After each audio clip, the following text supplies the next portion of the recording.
Thank you very much for your friendly applause. I appreciate that.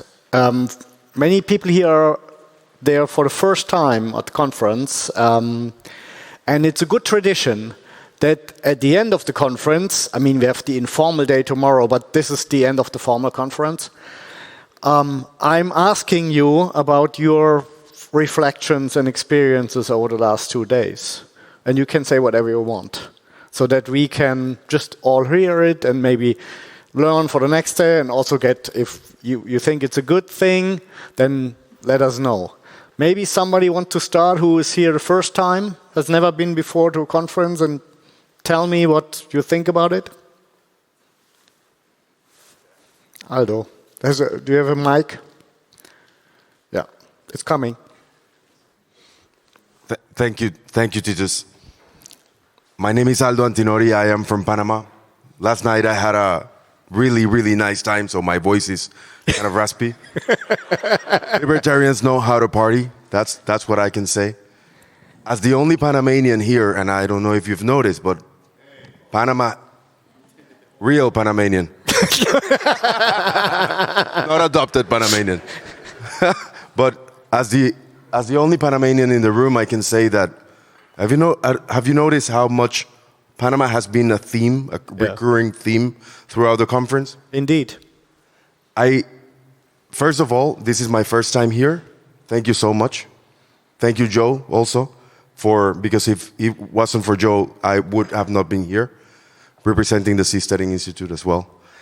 And I have just been taken aback because even though it's my first time, I feel like I got home. And that was a great feeling. Thank you, Aldo.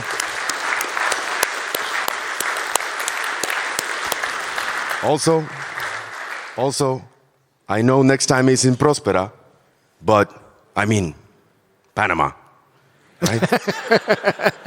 Maybe the next time? We will see. Thank you so much. Thank you. Thank you, Aldo. We have heard this repeatedly in the years before, and actually I wanted that to be like a movement that people feel like kind of a family. I mean, it sounds a bit cliche because we are several hundred people, but it becomes like that. If you have been here for 3 times, you're part of the family, you can't help it, right? And we treat you like that, and we treat us all like that. We know we don't share always the same views. But there's a good saying, if 2 people always have the same view, one of them is superfluous, right? You don't need it. Any other feedback from first-timers?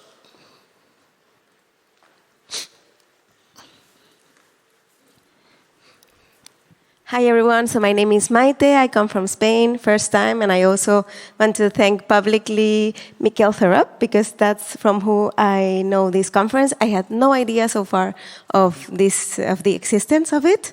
And also, so thanks to Expat Money, really, or him, it has, my knowledge has been expanded, and my hope also has increased, because I started to see the options, the alternatives, and seeing that there are a few actions that I can take, even if I'm not a millionaire yet. And so I've started to invest also abroad, and I've started to see other options. So I can just say I'm very grateful for this, and I've met amazing people that I hope that I can follow up with and meet you next year in Prospera. Thank you very much.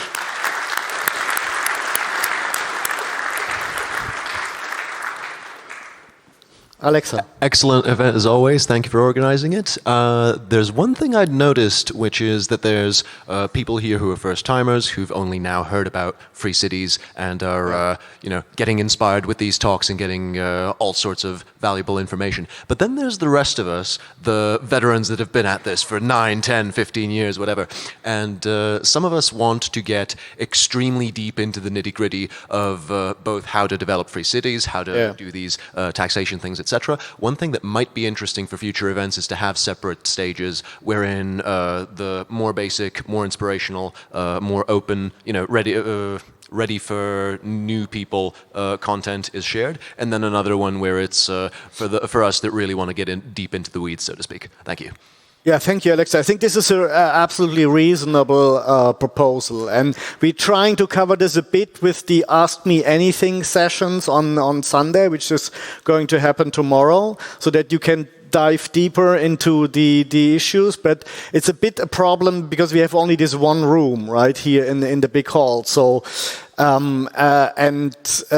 so it's we had to make the compromise because it's true what you are saying. We have a level of people who really want to get as much as information to learn about what is going on here, and others who know that already and want to really to get. I have legal issues and how do we deal with this and exchange information and experiences. I don't know if maybe you can make it possible and prosper a bit more in that direction. So there is actually a plan to have 2 stages next year. So okay. we'll have that set up. We had it in 2022, and the reason that we went to 1 stage is because, in a sense, it is quite nice to have everyone together. You don't have to kind of choose you're going to go to this one or that one and miss out on stuff. And we have opted for the sort of pacier format. It allows us to get through quite a lot. It keeps the energy high, but there's obviously trade-offs. So there's a question of kind of whether we keep it as 1 track or 2. I think next year, out of necessity, we're probably going to have 2, but that will allow us to experiment a bit more. So we'll see for 2027 and beyond what makes sense. Thank you for the input. Hi, I'm Andrea. I discovered Free Cities a few months ago at Regensburg, the Afuera Festival. Oh. Yes. And it was a discovery for me, something unbelievable. And I think it's extraordinary. I discovered as well about Bitcoin, and that is both are linked somewhere because both are freedom somewhere. And I didn't talk to a lot of people because probably I'm a bit shy, but the conference was super and I liked it very much. Thank you very much.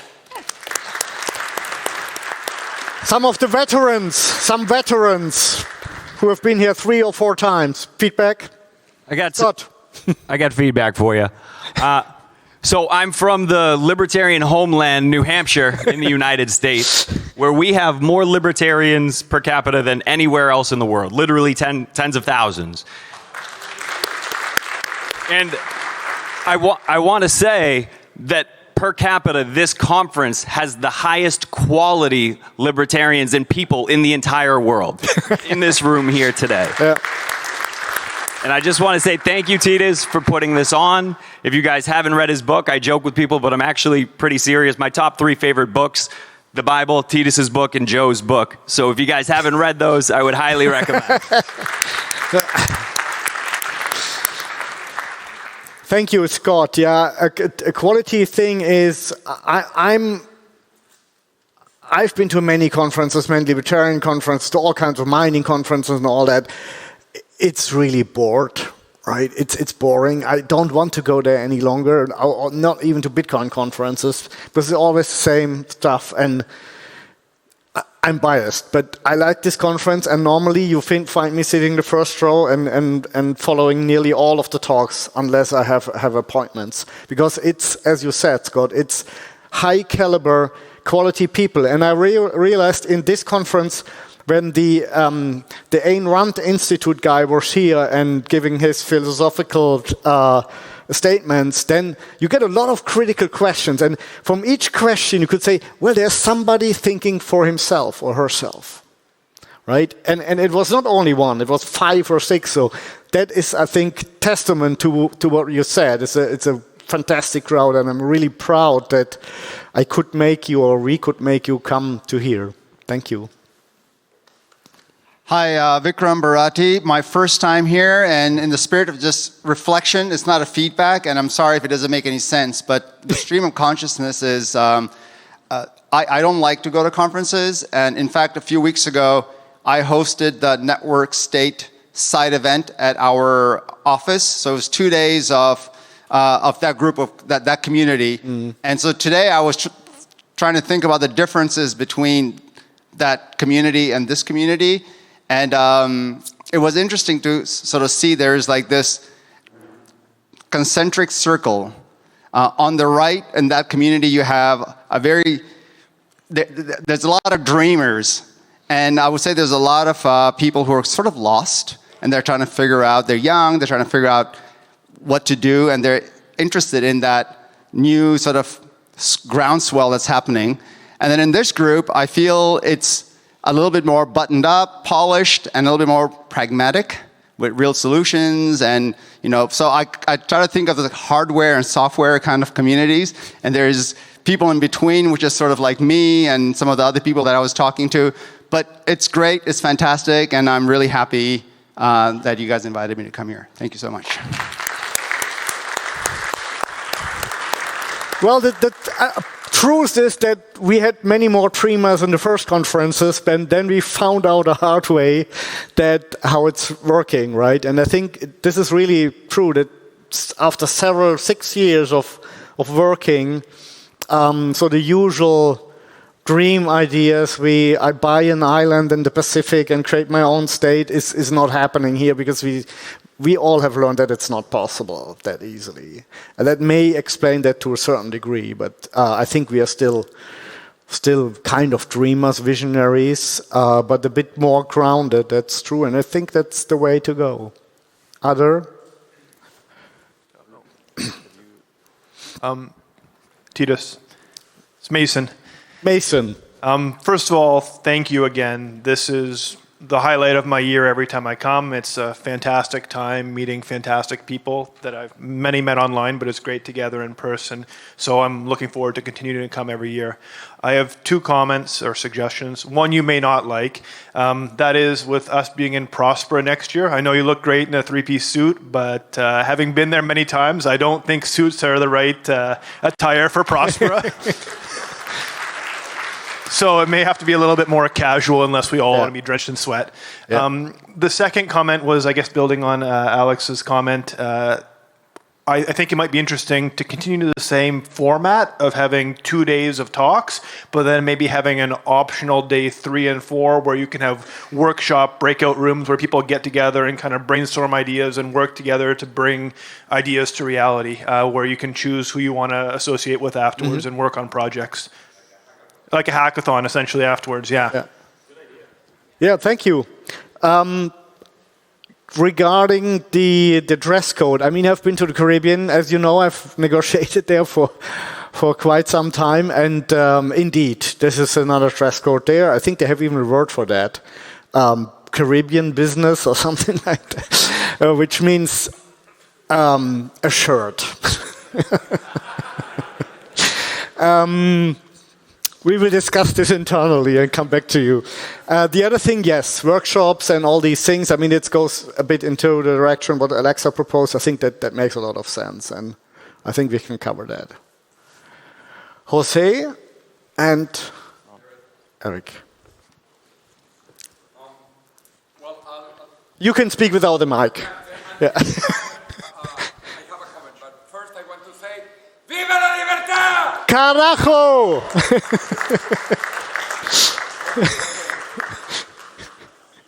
Now the comment. Yeah, this is a fantastic conference, and I plan to be in Prospera. I would also suggest to have one day for people who want to do a tour. Actually, I was 2 weeks in Prospera, and we visited many things, including clinics. We went to take some of the therapies, but also there are incredible things to see.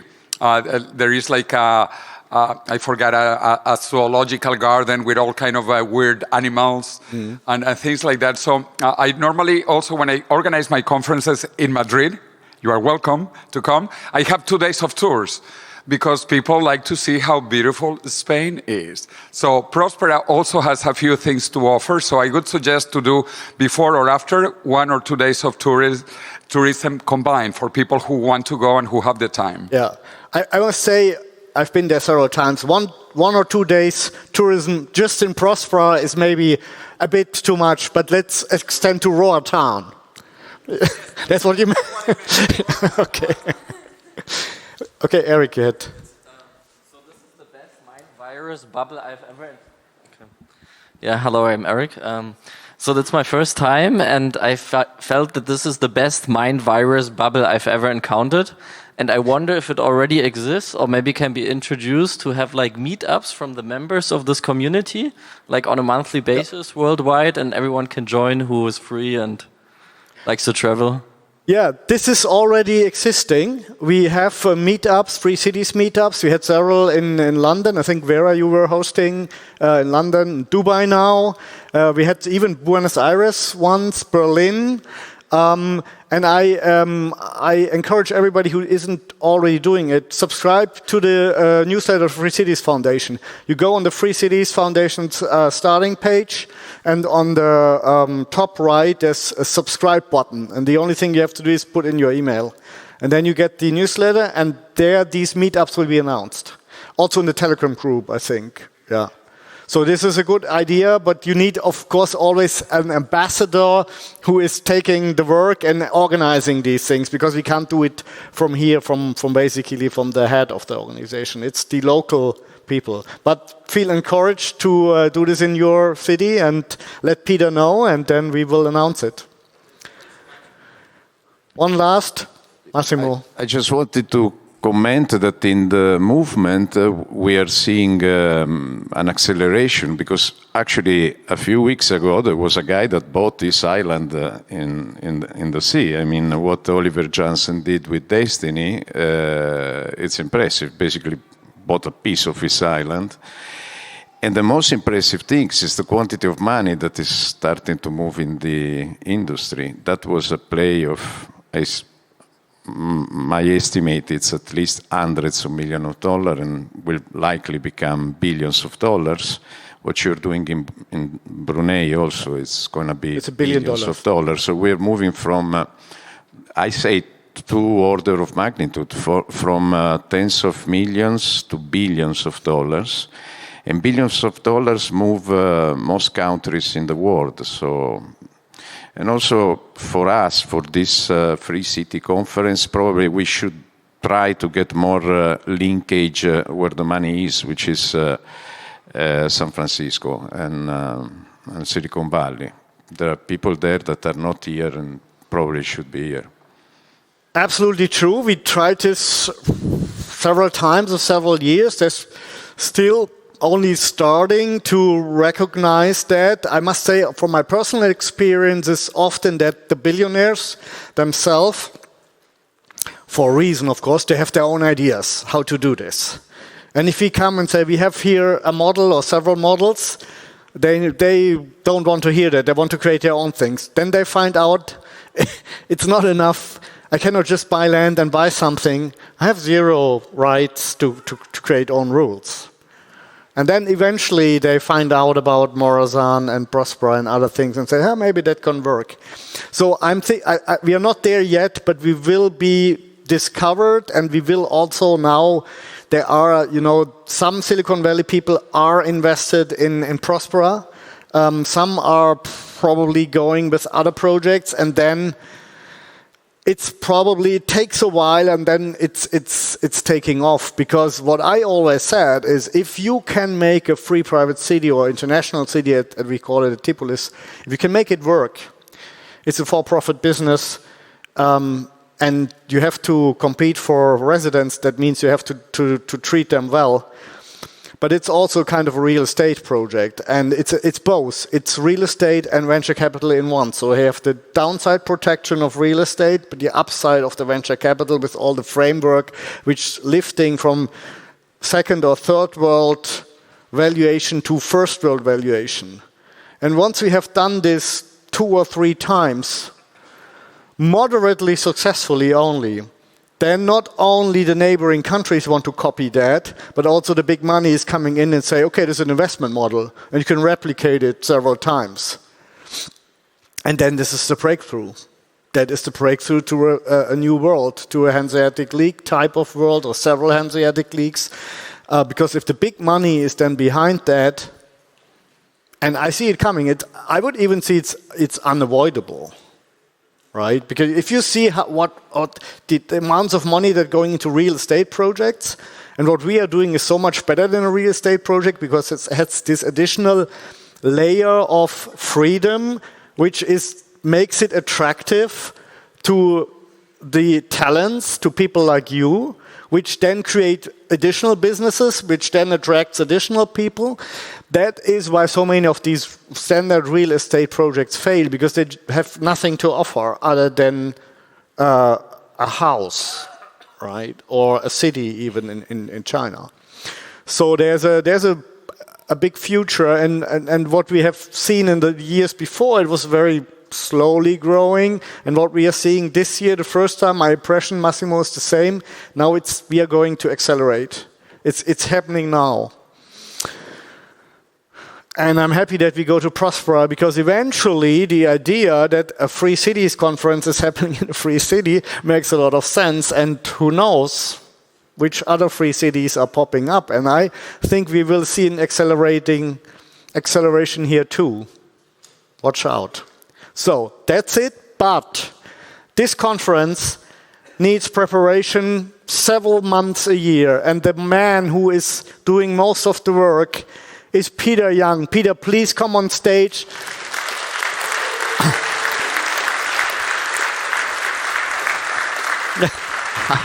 And thank you again. Not most of the work. This is also one of the, I have been to, I don't know, 300 conferences in my life, at least. I would say this is one of the best organized conferences as well, apart from the content, and that means a lot. But also, other people are helping, right? Of course. And I would please come on stage. Natalie Danelition, Jan Bertram, the man behind the scenes. Well done. Well done. These are working months and months and months to make this happen. I don't know if Susanna and Pavla are in the room. Please come to the stage if you are. And our new kids, Philip, others, please, everybody who is new on the team and helping here, come on stage. Volunteers. These guys have been absolutely fantastic volunteers that have come to us in the last few weeks and just offered to provide services. All of the things they've been doing have been absolutely incredible. So really want to thank the volunteers. A big final applause, and then we leave.